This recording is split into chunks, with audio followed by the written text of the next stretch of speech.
இப்போ இந்த வீடியோவில் வந்து பார்த்தீங்க அப்படின்னா நம்ம கோல்டன் ரூல்ஸ் ஆஃப் இன்வெஸ்டிங் அப்படின்னு சொல்லக்கூடிய ஒரு 10 ரூல்ஸ் அப்படிங்கிற விஷயத்த நம்ம பார்க்க போகிறோம். எதுக்காக இதை பார்க்குறோம் அப்படின்னா, இந்த 10 ரூல்ஸ் நீங்கள் ஃபாலோ பண்ண முடியல அப்படின்னாலோ இல்லை ஃபாலோ பண்ண மாட்டீங்க அப்படின்னு சொன்னாலோ நம்ம ஸ்டாக் மார்க்கெட்டில் ஜெயிக்க முடியாது. இது மோஸ்ட்லி மற்ற பிஸ்னஸ்க்கும் இந்த மாதிரி ரூல்ஸ் பொருந்தும்.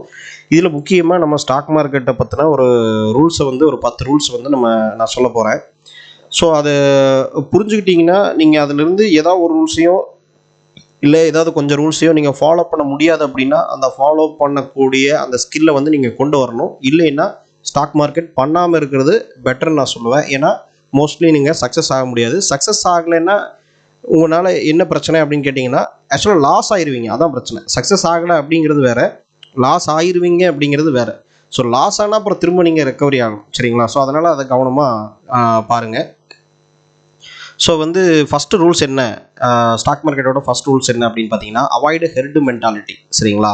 Avoid herd mentality. Herd mentality அப்படின்னா என்ன அப்படின்னு கேட்டிங்கன்னா, ஸோ ஹெட் மென்டாலிட்டி அப்படிங்கிறத பற்றி நான் சொல்கிறதுக்கு முன்னாடி இன்னொரு விஷயம் சொல்கிறேன். ஸ்டாக் மார்க்கெட்டை நீங்கள் முழுசாக கற்றுக்கணும், அதை முழுசாக ப்ராக்டிக்கலாக நீங்கள் ட்ரேட் பண்ணணும், இன்வெஸ்ட் பண்ணணும் அப்படின்னு நினச்சிங்கன்னா கீழே டிஸ்கிரிப்ஷனில் ஒரு வீடியோ கொடுத்துருங்க. அதில் ஒரு கோர்ஸ் பற்றின வீடியோ. அந்த கோர்ஸை நீங்கள் வேணால் வாங்கி படிச்சுக்கலாம். சரிங்களா? நிறைய பேர் வாங்கி படித்து யூஸ் பண்ணிகிட்டு இருக்காங்க நம்ம ஸ்டூடெண்ட்ஸு. ஸோ வேணால் நீங்கள் அதை படிச்சுக்கலாம். சரிங்களா? ஸோ இப்போ ஹெட் மென்டாலிட்டி அப்படின்னா என்னென்னா, கூட்டத்தோட அந்த ஆட்டு மந்த மாதிரியே போகிறது. சரிங்களா? அப்படி அதில் என்ன பிரச்சனை அப்படின்னு கேட்டிங்கன்னா, யாராவது ஒருத்தர் எங்கேயாவது இந்த ஸ்டாக்கை வாங்குங்க அப்படின்னு சொல்லியிருப்பாங்க. அதை பார்த்துட்டு போய் அதை வாங்குவீங்க. சரிங்களா? இல்லை பக்கத்து வீட்டுக்காரன் நான் ஸ்டாக் மார்க்கெட் பண்ணி இந்த அமௌண்ட்டு நான் ஜெயிச்சிட்டேன், நீங்கள் போய் பண்ணலாம் அப்படின்னு சொல்லுவாங்க. அதை பக்கத்து வீட்டுக்காரன் பேச்சு கேட்டு நம்ம போய் பண்ணுறது. சரிங்களா? இந்த மாதிரி எங்கெங்கெல்லாம் காசு கிடைக்குமோ எவன்லாம் என்னென்ன சொல்கிறானோ, ஆக்சுவலாக வந்து நம்ம ஒரு விஷயத்த நம்பினா கூட அவ்வளோ நம்ப மாட்டோம். சரிங்களா? ஆனால் பக்கத்தில் இருக்க ஒருத்தன் அதை பற்றி எதுவுமே தெரியாது, அவன் சொல்லிட்டான்னா உடனே நம்ம நம்பிடுவோம். இதுக்கு பேர் தான் ஹெர்டு மென்டாலிட்டி. எந்த ஒரு ரீசன்னால இந்த மாதிரி பீப்புளோட சைக்காலஜி வேலை செய்யுதுன்னு கேட்டிங்கன்னா, நம்ம வந்து கூட்டத்தோடு போயிடுவோமே. ஸோ 10 பேர் லாஸ் ஆனால் நம்மளும் லாஸ் ஆனால் அது நமக்கு பிரச்சனை இல்லை அப்படிங்கிற மாதிரி நம்ம நினைக்கிறோம். சரிங்களா? அந்த இடத்துல தான் இந்த இது வருது. ஓகேங்களா? எல்லாத்தோடையும் சேர்ந்து போயிட்டோம்னா நமக்கு பிரச்சனை இல்லை. நம்ம லாஸ் ஆனாலும் எல்லாருமே லாஸ் ஆகிட்டாங்க, அதனால் நம்ம வந்து அவங்கள வித்தியாசமாக தெரிய மாட்டோம் அப்படிங்கிற ஒரு மென்டாலிட்டி சைக்கலாஜிக்கலாக இருக்குது. சரிங்களா? ஒரு சொசைட்டிக்குள்ளே வாழும்போது. ஸோ அந்த ஹெட் மென்டாலிட்டி நம்ம வந்து மற்றவங்களோட எதிர்த்து போனோம் அப்படின்னு கேட்டிங்கன்னா எல்லாருமே நம்ம கைகட்டி சிரிப்பாங்க. அதனால் வந்து மற்றவங்க கூட சேர்ந்து போயிட்டோம்னா பிரச்சனை இல்லை அப்படிங்கிற மாதிரி இருக்கும். ஸோ இது வந்து ஹெட் மென்டாலிட்டி. இது ஓவராக ஆசைப்படுறதுக்கு உண்டான ஒரு அறிகுறி. இது பேசிக்காக எல்லாத்துக்கும் இருக்கும். அதை வந்து நீங்கள் அவாய்ட் பண்ணிடணும். ஸோ அடுத்தவங்க சொல்கிறாங்க அப்படிங்கிறதுக்காக நான் வந்து ஒரு 10 லட்சம் கேட்டான், அவங்ககிட்ட வந்து நான் காசு கொடுத்தேன்னா எனக்கு வந்து ஸ்டாக் மார்க்கெட்டில் போட்டு மாதம் 1000 தரானா, 10,000 தரானா, இல்லை 1 லட்ச ரூபா தரானா அப்படின்னு சொன்னாங்கன்னா, தயவு செஞ்சு அப்படி நீங்கள் போனீங்கன்னா அதோட உங்கள் லைஃப் முடிஞ்சிருச்சுன்னு நினச்சிட்டு போய்க்குங்க. சரிங்களா? ஸோ அதுதான் வந்து நான் ஃபைனலாக சொல்லக்கூடிய ஒரு விஷயம். ஸோ அதுக்கு அடுத்த விஷயம் என்ன அப்படின்னு கேட்டிங்கன்னா, எஜுகேட்டட் டெசிஷன். அதாவது வந்து இது நான் ஏற்கனவே ஒரு வீடியோவில் சொல்லியிருக்கிறேன். எஜுகேட்டட் டெசிஷன் அப்படின்னா என்ன அப்படின்னா, ஒரு கற்றுக்கிட்டு நம்ம எடுக்கக்கூடிய முடிவுகள். சரிங்களா? அதாவது வந்து ஸ்டாக் மார்க்கெட் அப்படிங்கிறது வந்து நீங்கள் ஒரு டிமேட் அக்கௌண்ட் ஓப்பன் பண்ணாலே டவால்னு போய் உள்ளே உதிச்சு நீங்கள் எத்தனை லட்சம் கடன் வாங்கினாலும் சரி, எத்தனை லட்சம் உங்கள் கையில் வச்சிருந்தாலும் தூக்கி உள்ளே போட்டுடலாம். சரிங்களா? ஸோ அந்தளவுக்கு ரொம்ப சிம்பிளான விஷயம் ஆரம்பிக்கிறது. ஸோ அதனால் எல்லாருமே ஆரம்பிச்சிடறாங்க. அதான் பிரச்சனை. சரிங்களா? இது வந்து ஒரு பெரிய எக்கனாமிக்ஸ் பேக்ரவுண்ட் உள்ள ஒரு விஷயம். அண்டர்ஸ்டாண்ட் பண்ணுறதுக்கு நிறைய விஷயங்கள் இருக்குது. இது வந்து கிட்டத்தட்ட சொல்ல போனால் ஸ்டாக் மார்க்கெட் விழுந்துச்சுன்னா இந்தியாவே விழுகிற லெவல் தான். எந்த கண்ட்ரியாக இருந்தாலும், எந்த கண்ட்ரியோட ஸ்டாக் மார்க்கெட்டாக இருந்தாலும். ஸோ அவ்வளோ பெரிய விஷயத்தில் நீங்கள் எடுக்கும்போது அத்தனை பெரிய கோடீஸ்வரங்களும் அதில் இருக்காங்க. ஸோ அப்படிங்கும்போது இதில் ஒன்றுமே கற்றுக்காம போய் அக்கௌண்ட் ஓப்பன் பண்ணால் ஜெயிச்சிட முடியும் அப்படின்னு கேட்டிங்கன்னா, இந்தியாவில் 130 கோடி பேருங்களும் கோடீஸ்வரனாக தான் இருப்பாங்க. சரிங்களா? அதனால் வந்து அது நடக்க போகிறதில்ல. அதனால் லேர்ன் பண்ணி அதுக்கடுத்து பண்ணுங்கள்.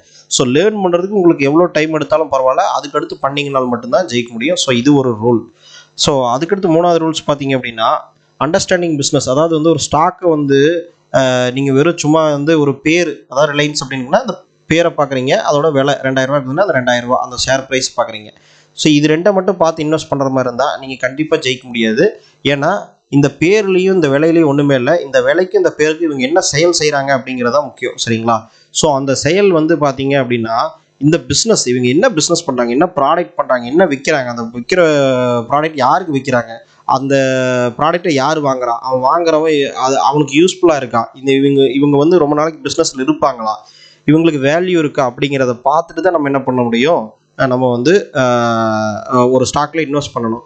ஸோ மோஸ்ட்லி ஒரு கம்பெனி இருக்குது, விலை இருக்குது அப்படிங்கிறதுனால மட்டும் இன்வெஸ்ட் பண்ணிட முடியாது. ஸோ அதனால் வந்து இந்த பிஸ்னஸ் அண்டர்ஸ்டாண்ட் பண்ணி இன்வெஸ்ட் பண்ணணும். எந்த நீங்கள் ஸ்டாக்கை பண்ணாலுமே அந்த ஸ்டாக்கோட பிஸ்னஸை அண்டர்ஸ்டாண்ட் பண்ணி இன்வெஸ்ட் பண்ணணும். இது வந்து ட்ரேடிங் பண்ணுற மாதிரி இருந்தால் கூட ஓரளவுக்காவது அந்த கம்பெனி என்ன கம்பெனி, அது எதனால் அது நல்லா போயிட்டுருக்கு அப்படிங்கிறத ஓரளவுக்காவது நீங்கள் வந்து அந்த பிஸ்னஸை அண்டர்ஸ்டாண்ட் பண்ணணும். சரிங்களா? இன்வெஸ்டிங்னா டீப்பாக அண்டர்ஸ்டாண்ட் பண்ணணும். ஸோ அதுக்கு அடுத்த விஷயம் என்னன்னு கேட்டிங்கன்னா, don't try to time the market. அதாவது டைம் த மார்க்கெட் அப்படின்னு சொல்லுவாங்க. சரிங்களா? அதாவது நிறைய பேர் என்ன பண்ணுவாங்க அப்படின்னா, காசு வச்சுருப்பாங்க, இல்லை வந்து ஸ்டாக் மார்க்கெட்டில் இருப்பாங்க, இல்லை பண்ணணும்னு நினைப்பாங்க. இவங்கெல்லாம் என்ன பண்ணுவாங்கன்னா, மார்க்கெட்டில் வந்து ஒரு டைமிங் பண்ண நினைப்பாங்க. அதாவது வந்து நான் இன்னும் கொஞ்சம் கீழே வரட்டும், இது அடுத்த மாதம் கீழே வந்துடும் அப்புறம் வாங்கிக்கலாம், இல்லை அடுத்த மாதத்துக்கு மேலே போயிடும் அப்போ வாங்கிக்கலாம் அப்படிங்கிற மாதிரி டைமிங் பண்ண நினைப்பாங்க. ஸோ இந்த மார்க்கெட் வந்து நீங்கள் நினைக்கிற விஷயம் எப்போ வேணாலும் வரும். ஸோ அதனால் மார்க்கெட்டில் வந்து கன்சிஸ்டன்ட் பர்ஃபார்மன்ஸ் தான் முக்கியமே தவிர, இந்த டைமுங்கிறது வந்து நீங்கள் சம்டைம்ஸ் நினச்சிட்டு இருக்கலாம். இதுக்கு நான் ஒரு எக்ஸாம்பிளே சொல்கிறேன். நம்மளோட யூடியூப் சேனலில் ஒரு வீடியோ வந்து நான் ஒரு ரீசெண்டாக போட்டிருக்கேன். சரிங்களா? 80,000 ப்ராஃபிட் எடுத்த லைவ் ட்ரேடிங் வீடியோ நான் போட்டிருக்கேன். சரிங்களா? 80,000 ப்ராஃபிட் எடுத்த லைவ் ட்ரேடிங் வீடியோ. அந்த ப்ராஃபிட் அப்படிங்கிறது வந்து நான் எப்படி எடுத்தேன் அப்படின்னா, அந்த கம்பெனியோட ஒரிஜினல் இன்ட்ரின்சிக் வேல்யூவை நான் கண்டுபிடிச்சேன்.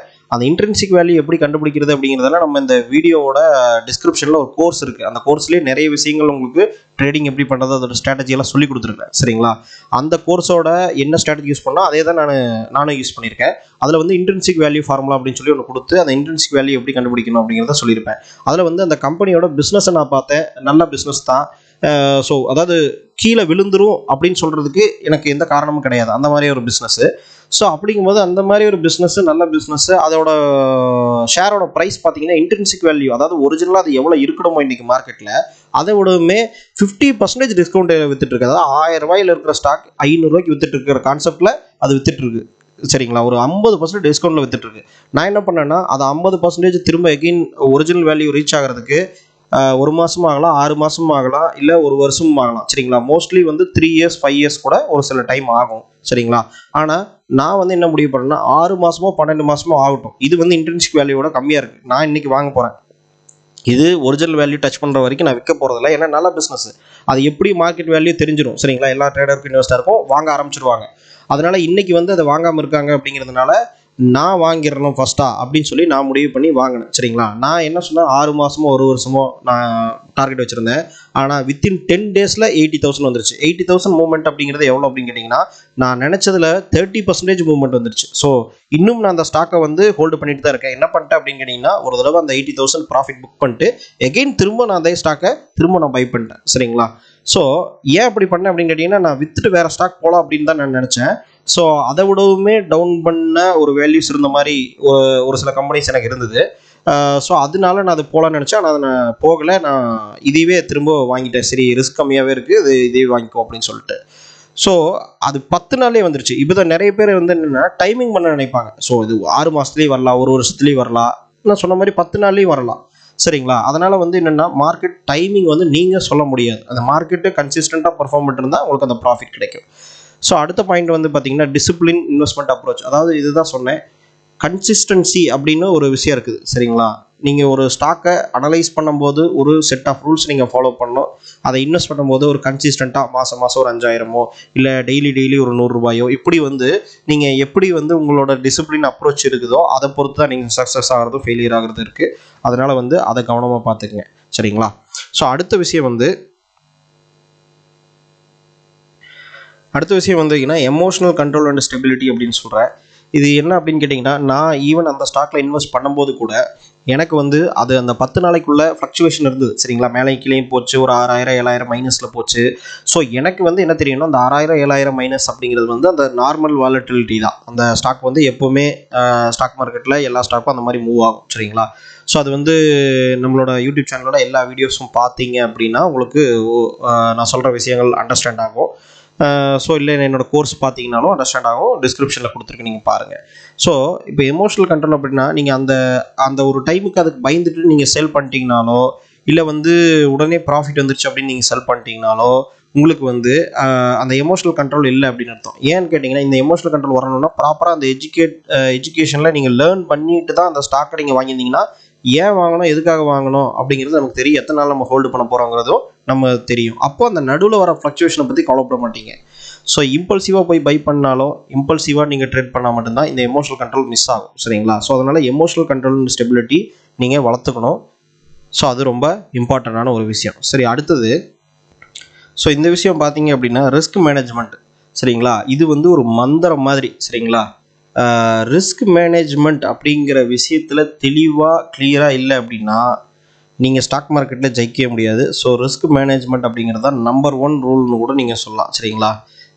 ஏன்னா ஸ்டாக் மார்க்கெட்டை பொறுத்த வரைக்கும் ஒரு ஸ்டாக்கை நீங்கள் பை பண்ணிட்டீங்க அப்படின்னா ஏன் பை பண்ணலாம், எதுக்கு பை பண்ணலாம் அப்படிங்கிறதெல்லாம் நீங்கள் அனலைஸ் பண்ணி ஆராய்ச்சி பண்ணி நீங்கள் பை பண்ணலாம்.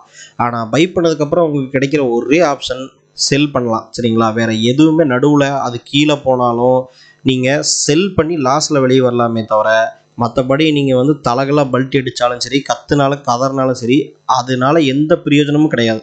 சரிங்களா? அதனால் நீங்கள் ஒரு ஸ்டாக்கை பை பண்ணுறதுக்கு முன்னாடியே வந்து நீங்கள் என்ன பண்ணணும் அப்படின்னா ப்ராப்பரான ரிஸ்க் மேனேஜ்மெண்ட் நீங்கள் பண்ணிக்கணும். ஸோ அதை பற்றின விஷயங்கள் எல்லாமே வந்து நான் நம்ம கோர்ஸ்லேயும் சொல்லியிருக்கேன், மற்ற நம்ம யூடியூப் சேனலோட வீடியோஸ்லேயும் சொல்லியிருக்கேன். எல்லா வீடியோஸ் பார்த்தீங்கன்னா உங்களுக்கு ஓரளவுக்கு அது புரியும். ரிஸ்க் மேனேஜ்மெண்ட் ஸ்ட்ராட்டஜினா என்ன, அதில் என்னென்னலாம் இருக்குது அப்படிங்கிறது.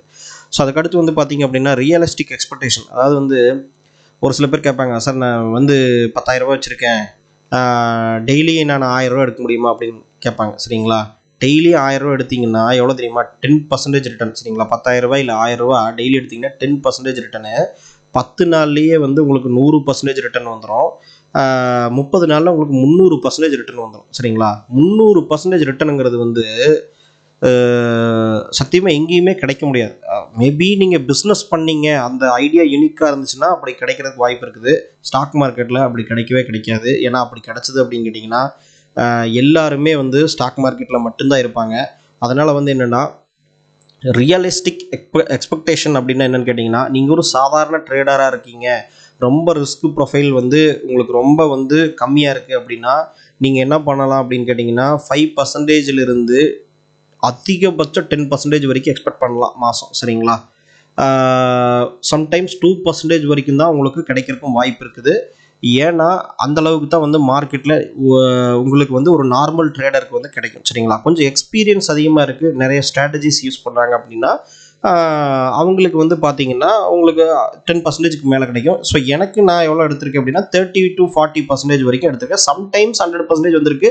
ஆனால் அது வந்து நான் 100% கிடைக்கணும்னு சொல்லி போடுறது கிடையாது. நான் 30 to 40% கெயின் பண்ணி போடும்போது அதை மார்க்கெட் டைமிங் பண்ண முடியாதுங்கிறதுனால அந்த வேல்யூஷன் அது ஒரு 10 நாள்லேயே ஃபுல்லாக வந்துடுது. சரிங்களா? அதனால அது அந்த ஸ்ட்ராட்டஜியில் வந்து அவ்வளோ கிடைக்கும் அப்படின்னு நான் சொல்ல முடியாது.